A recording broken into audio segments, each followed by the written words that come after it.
Welcome to Carbon Conversations, a podcast by Biochar Life, where we explore the cutting edge of environmental solutions, from biochar to smart agriculture to the climate tech revolution. We sit down with experts and business leaders at the forefront of change. This is your host, Matt Rickard. Thea Stefan, welcome to the podcast. How are you doing? Hey, Matt, thanks for having us. This is so cool. I'm so excited. Hey, it's nice argument. Nice.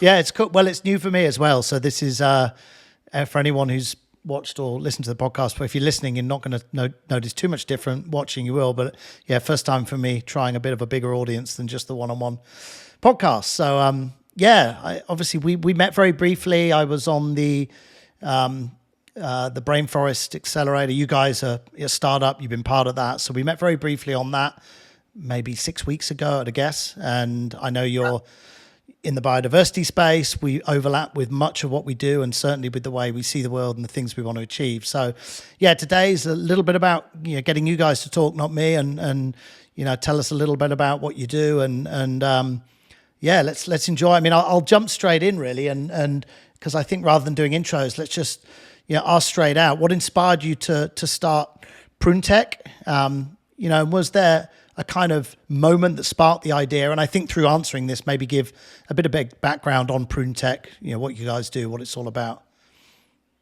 Yeah, Matt, again, thanks for having us. It was really a great opportunity when you mentioned about the founder story and inspiring and actually boosting biodiversity startups like ourselves within the Rainforest program. So it's really an excitement for us to be here and to share a story.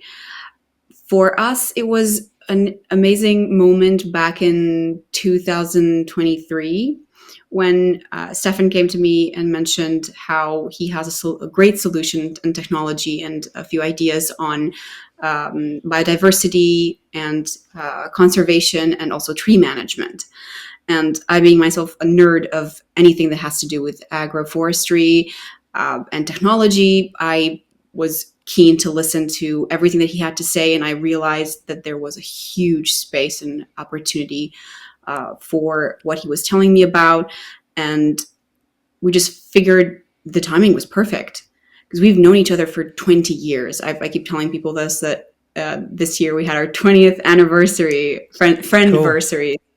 We've known each other from high school, so my background is we kind of went in different directions. I became an economist, focusing on teams and on sales and go-to-market strategies. And I later on came to focus on agriculture in 2020 exclusively, and that was extremely exciting. And it's a great opportunity for our unique experiences to complement each other and have an actual impact in this ecosystem. And I'd love to hear Stefan talk about his experience. Hi, Matt. Hi, Thea. Again, thanks for moving this to me. I mean, all this started during COVID when we moved. Me and my family, we moved in the mountains, and I started to work the land here. I have some plum and apple orchards, and it's very hard to find hand labor to help you in the orchards. A lot of the things that you need to do, the tree management. So as I went into this adventure step by step, I realized that I can improve this. I can make an app for this. This can be automated in some way. So that's the moment that clicked for me, and I think me and Tia started to talk about some of the stuff, what's happening in Romania in terms of agriculture, and we've connected with this, and then I realized that we can also address the reforestation issue. So I think that's when we connected and started to discuss about building Proon-Tech as a clean tech technology company. Cool. So you guys, you've known each other 20 years, you said, and this is your first kind of business together, is it? Or have you been in business before? together, it's the first one. Yeah. Cool. And what? And you're what? You're pretty. What are you? A year in? Are you a year in yet, or you're right at the beginning? Yeah, not a year yet. It's we're 10 months in, Cool. Okay. and So we've got huge traction. go on. I'm assuming, and I am guessing here, but I sense there you're probably on the commercial side, and Stefan, you're on the tech dev side, right? It sounds like that's the balance. Yeah.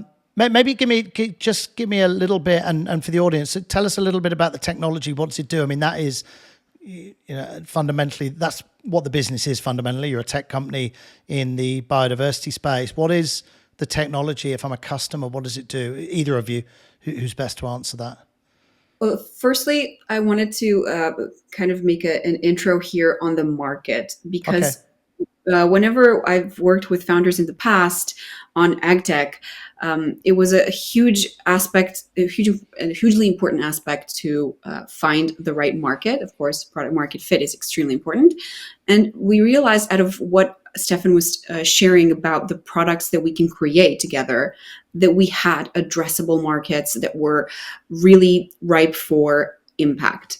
Yep. And this is where we realized that we really have, especially through the networks that we've created throughout the years, that we have areas of the world where some of our technologies are going to have a great impact and great propagation possibilities.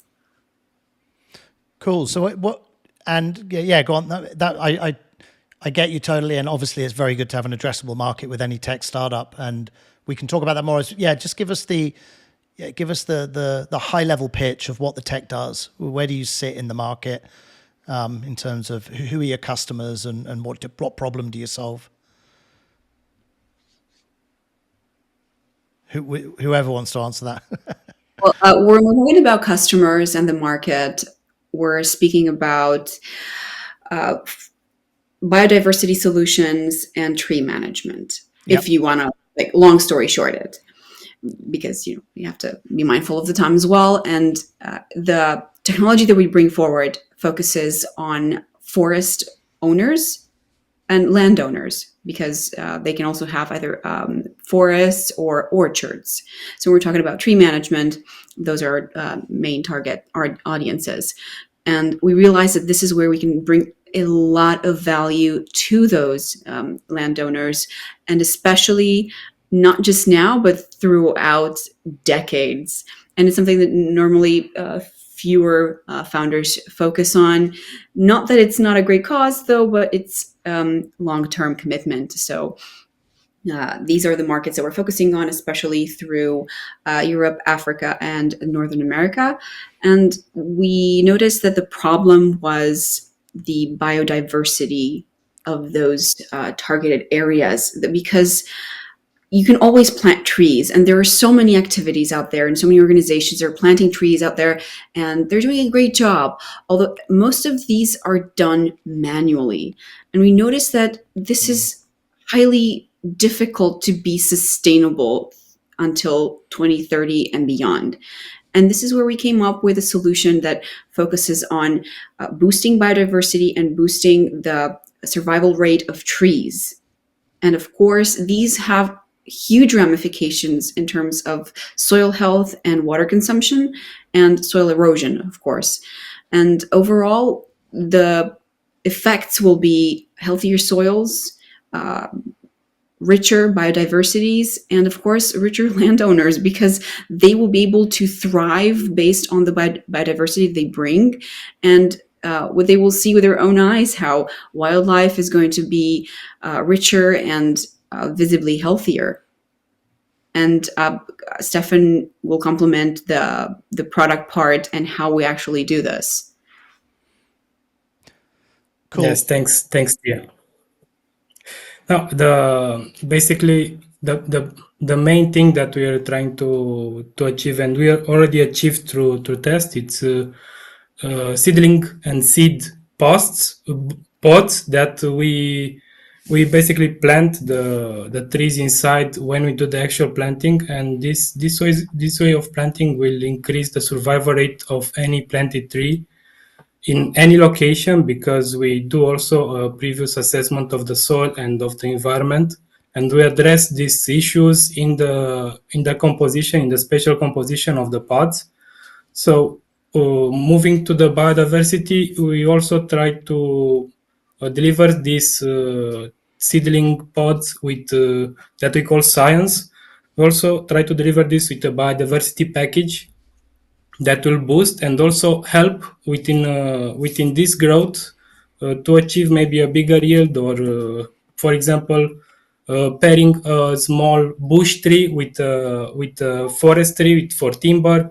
When you plant one by one next to each other, because of the need for the sun, the timber tree that grows higher will grow past the will tend to grow faster in the first year and achieve a higher growth. And also combine it, of course, with management of biodiversity, because we include different types of berries that will help the boost of biodiversity in their location. So we don't only have like a plantation of trees. We actually try to build a forest that will retain much more water in the soil to be more defensive against wildfires. So that's the main one of the main purpose of what we're trying to do here. Cool. I know that the world is hearing about AI. I mean, everyone knows the term AI now. AI has been around for a long time, but certainly in the last 2-3 years, it's everywhere, right? And actually, in many cases, for the wrong reasons, unfortunately. But yeah, you guys have AI in terms of your product, and I don't know where it's at, but you talk about AI enhanced reforestation technology, if I've said that correct. Yes. Can you kind of dumb it down for us? Tell us what is that? What does it mean? How does it actually work? Without obviously going into the depths. I mean, what is some of the stuff you just talked about there? I imagine is where it's being utilized just to understand environment and things like that. But yeah, maybe just break it down a bit more. You know, how is AI supporting your technology and your business and the future of what you do? Yes, I can address this, because one of the first issues that we identified for tree planters is the seed scarcity. So we try to also be mindful of the quantity of seeds that we use when we make these biodiversity plantings. So in our entire process, we have included AI in the germination period, where we can address in our nursery. It's like an automated nursery that adjusts the acidity, it adjusts the temperature, the humidity where the seeds are planted. So Yep. we have an object identification object a image classification software that takes pictures of the seeds, and if they are not sprouted, we basically do this a resetting of the entire nursery in different scenarios, because we've identified some species that are quite rare, and due to loss of knowledge, some of the foresters don't know at this point how to sprout and how to germinate those seeds. Yeah. So this is part of we're trying to also document these sprouting events to know further how we can help, and we include them in the science as they are prepared to sprout. That will increase the rate of the survival of the seeds and of the sprouting of the seeds. So we can address also like the timing on when we do this planting process. Does that the integration of AI into the tech stack of what you do, does that essentially learn as you grow? I mean, is it a kind of learning process within your technology? So, you know, traditionally technology will solve a certain problem within your tech stack. You know, I'm not a techie, although I've spent a long time in tech, but I like to see it as it's almost like having an extension of your team, right? Because it's learning through the development. Is that kind of correct? Is that how you'd see it? Yes.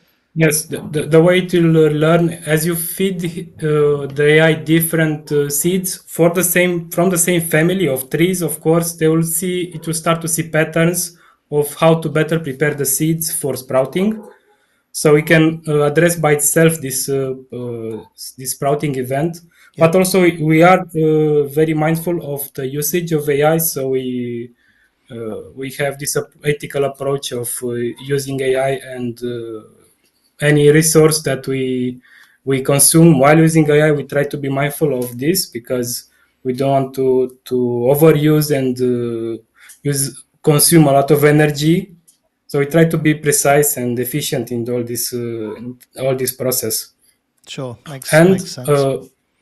parts part of our tree management software, it's basically an object identifier software that we include it in an app, a pruning app it's called. So you'll make pictures to the tree, especially thinking about orchards. You make a picture to that tree, and he'll give you indication of what branches to cut, depending on what do you want to achieve with that tree. If you want to make a bigger yield, if you want to make growth or rejuvenation of the tree, he will give indication on these features. Cool, good stuff. It's super interesting. I imagine from a tech point of view, introducing these types of things into your product, into your solution. So, and it kind of leads me, I think, to the next question in terms of challenges. I mean, you guys, I think you said 8 months in, I've been involved in my fair share of startups, and definitely, I mean, the first 5 years, it never stops anyway, but certainly the first 12 to 18 months, I think are the most challenging. Where are you guys up to? What are some of the biggest challenges you have faced or are facing? And how are you kind of overcoming those, I suppose? Well, the challenges are, well, I don't think we started counting about the challenges. We just face them. We knew from the beginning that the segment that we chose is not one that yields fast, not just results, but fast revenue. So what the issue was that we were first confronted with was, how are you making money? Yep. We realized that this area is extremely important for all sides, because we all need money to survive and so on. And what we realized that we can use our technology to live and thrive in sync with nature. And it sounds cheesy, but this is something that we have to consider, and we do consider holistically, and we approach in every kind of strategy that we have in Proon-Tech.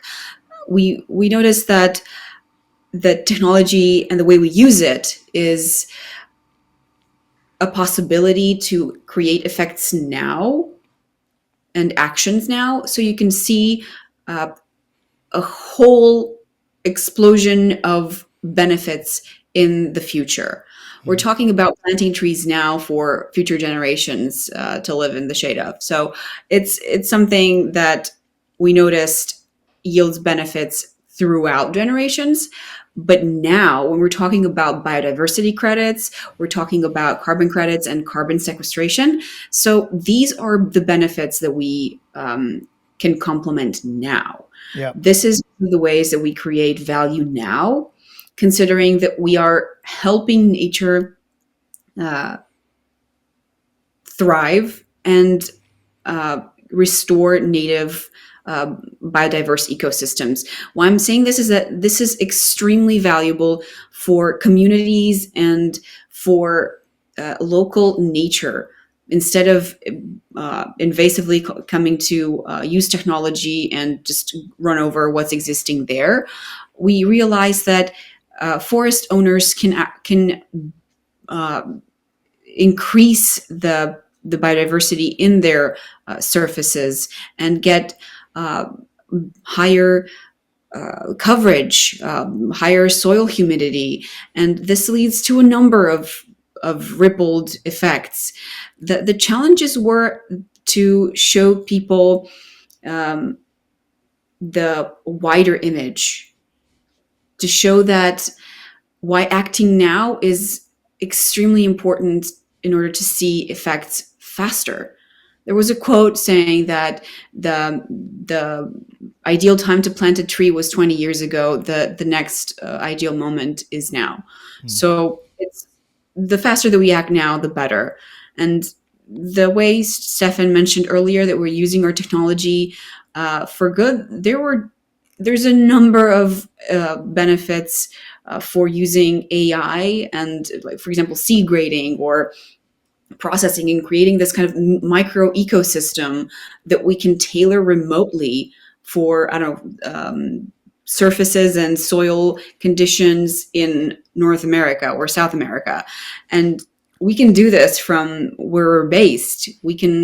There's a huge potential for scalability here. And the one aspect that we did bring up in the Brain Forest program was, and we're doing great progress with them on advancing with this to show people the benefits of investing in biodiversity. I think a very thorough answer and makes a lot of sense. I think something you hit on at the beginning there is you mentioned credits. Obviously, that's kind of where we sit. One of the biggest challenges in any social enterprise, and I don't know if you guys call yourself a social enterprise, but certainly what you do fits into that bucket. It's finding a business model around it, right? Because much of this work in the past has been solved through traditional charity, non-profit, NGO donation models where you're not worrying about having to generate revenue from customers. How did you guys solve that? What is it? You mentioned credits. Is that what your main revenue line is? Is that pretty much how how the business will survive and scale? That's one of the cherries on top. As we see it, we noticed that in this conservation and reforestation space, startups rely a lot on NGOs and funding like that, on charity and on donations and on these kind of investments, but that's not exclusive. So there are a number of funding ways. Though what we are focusing on is making this commercially available, as in for forest owners, for timber companies, for example, because they are included in the forest owners category. Because in order for the wood industry to thrive and the quality of the wood to be better and better, we notice that it's a way of forward thinking to replenish the forests and the lands that timber companies are also using in a very healthy way. So we're approaching this with a business model that is meant for financial generation as well as for quality boosting. Because when you have a biodiverse forest, the quality increases because the wood and the whole ecosystem is healthier. And that's the whole point, that we're doing things now in a mindful and healthy way. Not just consuming, but also replenishing and conserving what's there. We're talking about conservation of forests that are natural reservations and the industrial or commercial part. So we're having these in sync, because you can't have consumerism and consuming all these surfaces without thinking of how we're going to replenish them in an actually sustainable way. Indeed. And maybe flip the question, I suppose, you're 8 months in. Have you got any, I'd love to hear success stories. Have you got any good kind of success stories in terms of your pilot phase, in terms of the build up, in terms of where you are now? Things you're particularly proud of in terms of what you've achieved from a use case point of view? Well, I'm extremely proud that, especially considering the relationship Stefan and I have on the business part, we are aware that we are 8 to 10 months in, and that we've had so much progress in terms of the impact that we have been able to spread around this network of people who are trying to do good in this world, to focus on regenerative agriculture and agroforestry, focusing on impact throughout the world. And there are regions of this world who are in dire need of support in terms of conservation and restoration, and of course recovery. One aspect that we are proud of is that we managed to finish our MVP, and we are now in the in a few discussions to start the projects next year in spring, when our technology is going to be even more impactful. On the reforestation part and also on the orchards part. So we've gotten a lot of traction in our conversations, and people, landowners, forest owners, orchard owners, more or less specialized, that have had extremely positive reactions, as we've seen them, to the possibility of this kind of technology helping them in their land stewardship. We were in the Select USA Investment Summit earlier this summer, and it was a great experience for us to build more awareness on the reforestation and conservation part, especially on the automation in this segment. We were selected in the Rainforest Accelerator, which for us is it's great traction, and we're having immense progress given the variety of experts like yourself that were included in the panel of professionals that were provided to us as a resource. And we're finding a lot of ideas that we can collaborate with the other startups in the cohort. And I think this is an amazing opportunity for startups in our ecosystem to work together, because we're talking about such an addressable market, the way I was saying earlier, and it's billions, tens of billions worldwide. And sharing is caring. And I think we can all we can work together with many of the startups that we've spoken with to have a bigger impact and more efficient and faster with startups like the Mastery Forest and some of the startups in our cohort. And it's a great opportunity to kind of match our technology with theirs for better yields, for better effects. I think it's we're catalyzing those solutions. So we count this as huge success, considering we're just 10 months in. Cool. You somewhat preempted my next question, which is around partnerships and collaborations. So, which is good, but maybe it's still worth asking. Actually, a point you made then I completely relate to, because we're in the same space, we overlap a little bit. But unlike any other space I've seen, competitors aren't really competitors; they're collaborators. It does seem to exist like that, because the space broadly is young and there's a lot to be done. So I think everyone can kind of partner and learn and share, and that's kind of how we all get ahead. Specifically to biodiversity and what you guys are doing, it sounds like you've already starting to do that. What other ways are there that, organizations, communities can get involved with what you do? Are there other, in fact, is there more you're looking for outside of what you're currently doing in terms of other businesses, governments, building partnerships?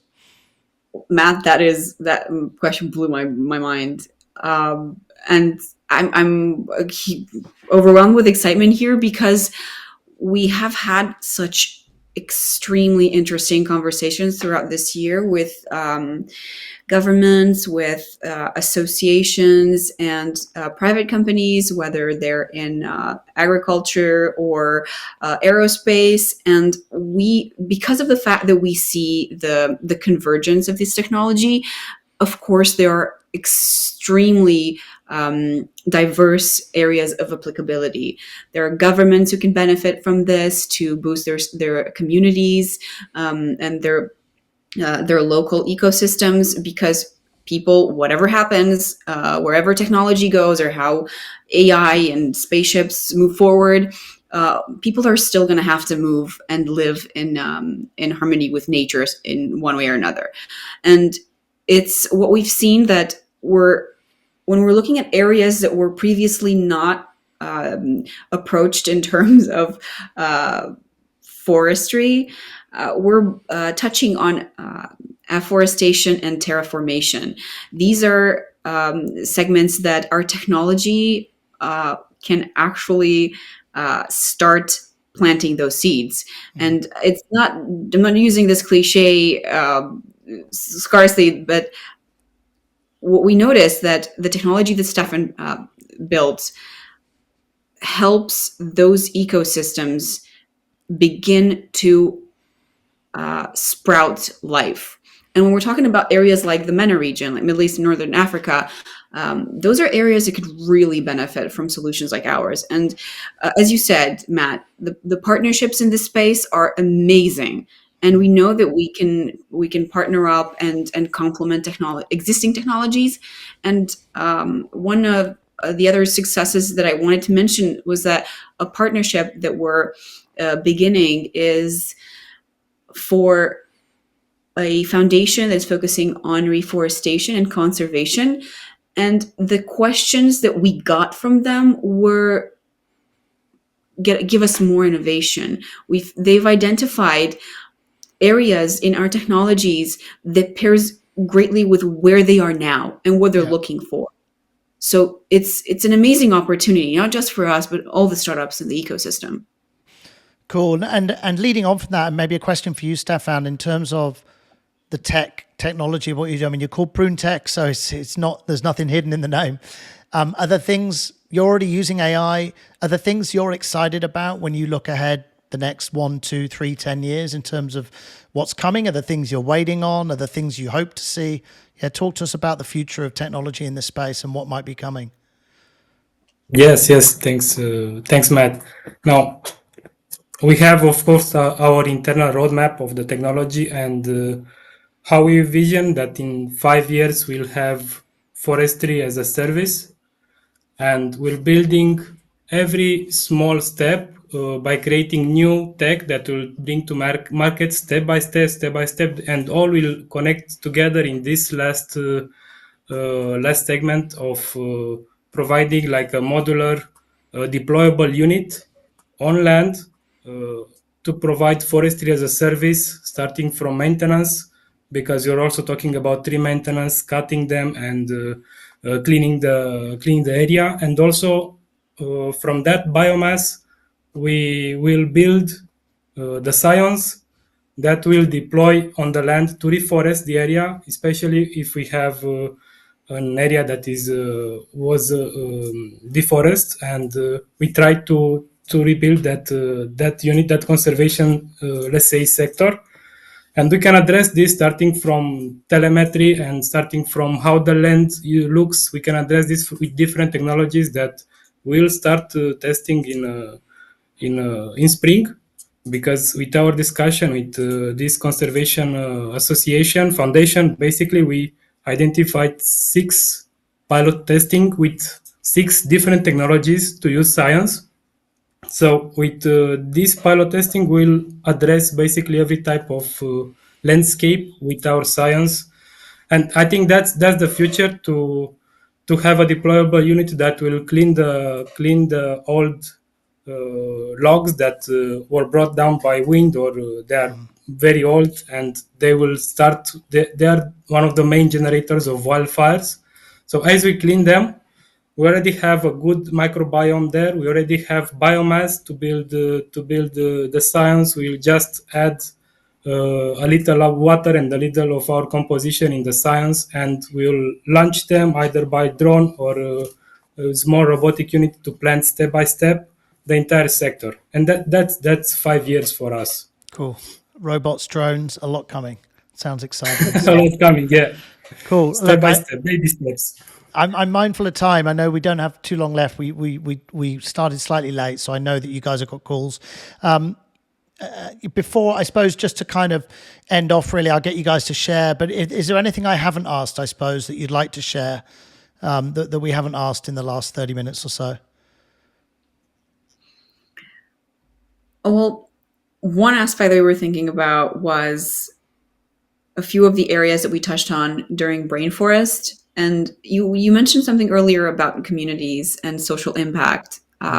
When any kind of startup starts out launching products on any kind of market or testing or selling, we're mindful of the impact that we have, that we're starting to create, because this is going to roll out very fast, especially considering funding that is being made available throughout the world for innovation in the space.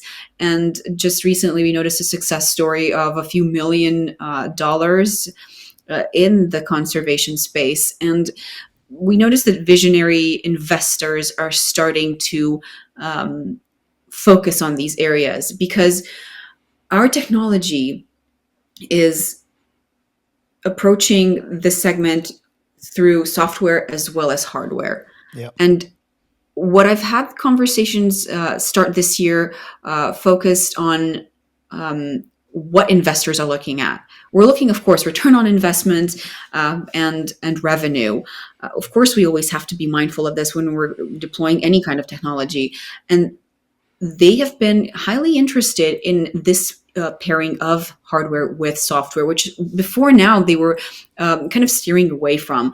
And we felt the interest of such investors and VCs that are looking to invest in this, to support this pairing.